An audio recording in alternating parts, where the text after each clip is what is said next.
You ever feel like things were going great, and then out of nowhere, she just cooled off? Like she was texting back fast, laughing at everything, and then one day the energy just dropped, and now you're sitting there replaying every conversation, every text, every moment trying to figure out what you did wrong. Here's the thing. You probably didn't do one big thing wrong. You did 7 small things wrong, consistently, and she felt all of them before she even understood why she was pulling away. That's the thing about attraction. It doesn't send you a warning. It doesn't give you a chance to fix it. It just quietly disappears. And by the time you notice, she's already halfway gone. So today, we're fixing that. Not with lines, not with tricks, but with real shifts in how you show up. These are the 7 reasons she's pulling away and exactly what to do instead. Let's get into it. Number 1, you made her your whole focus. This sounds backwards, right? Like, isn't that what you're supposed to do? Give her attention? Show her she matters? Here's the truth. There's a difference between making someone feel valued and making someone feel like your entire world. One is attractive. The other is pressure. When a girl realizes she's become the main character in your life and you're just the supporting role in yours, she loses respect. Not because she's cruel, but because attraction is built on polarity. She needs to feel like you have a life she wants to be invited into, not a void she's expected to fill. What to do instead? Keep your routine, your gym, your friendships, your goals. Let her be an addition to your life, not the reason for it. The second you have your own direction, you become 10 times more magnetic. Number 2, you were too easy to read. When a girl can predict exactly how you'll respond to everything she does, the curiosity dies. You text back instantly every time. Check. You agree with everything she says? Check. You're always free when she wants to hang out? Check. Predictability feels safe, but it doesn't feel exciting.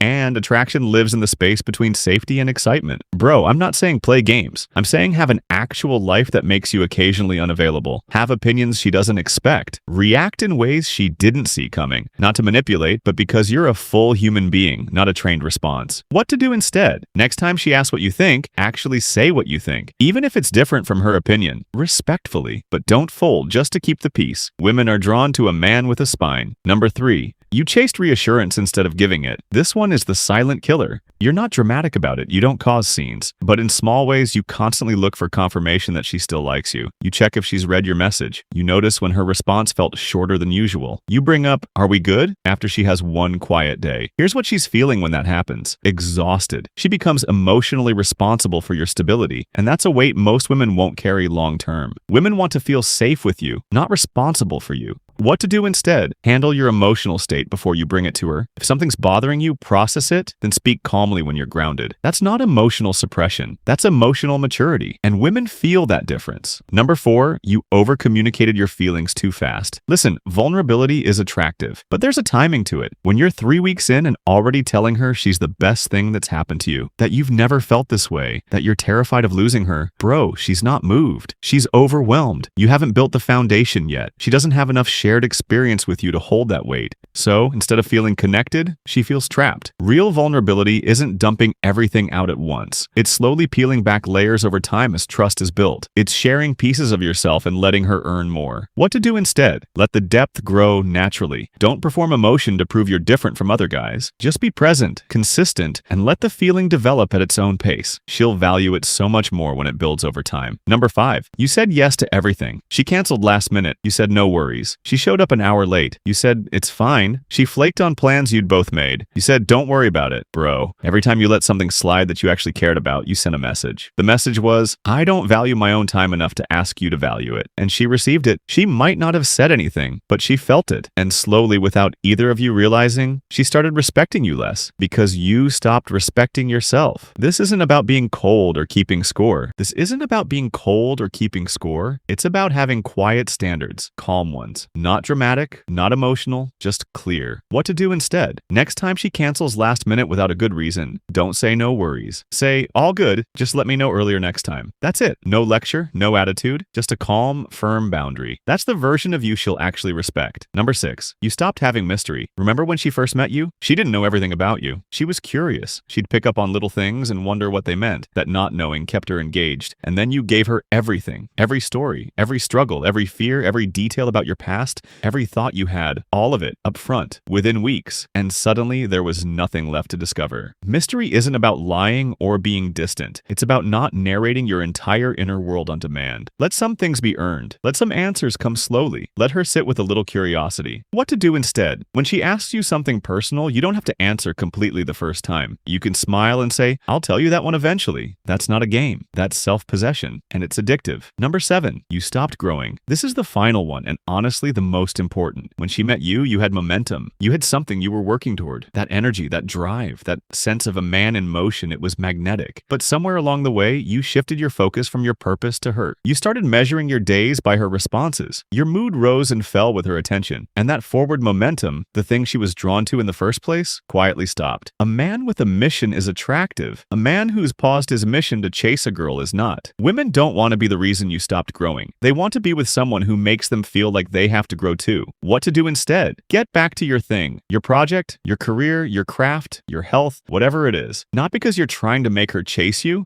but because a man with direction is a man who has something to offer beyond his availability. Look, she's not pulling away because she stopped liking you. She's pulling away because something shifted in the energy. And the good news is, energy is something you can change. You don't have to change who you are. You just have to stop shrinking yourself to keep her comfortable. Because the version of you that she was drawn to in the first place, he had standards. He had direction. He didn't disappear just because a girl walked into the room. That guy, go be him again. Drop a comment if any of these hit a little too close. Because I promise, every single guy watching this has made at least one of these mistakes without even realizing it. That's not a failure. That's just how you learn. And if you're wondering what to do after you've fixed these patterns, how to actually rebuild that pull and make her feel that curiosity again, I've got a video breaking down exactly how attraction works once you stop chasing and start showing up with presence. Watch it next.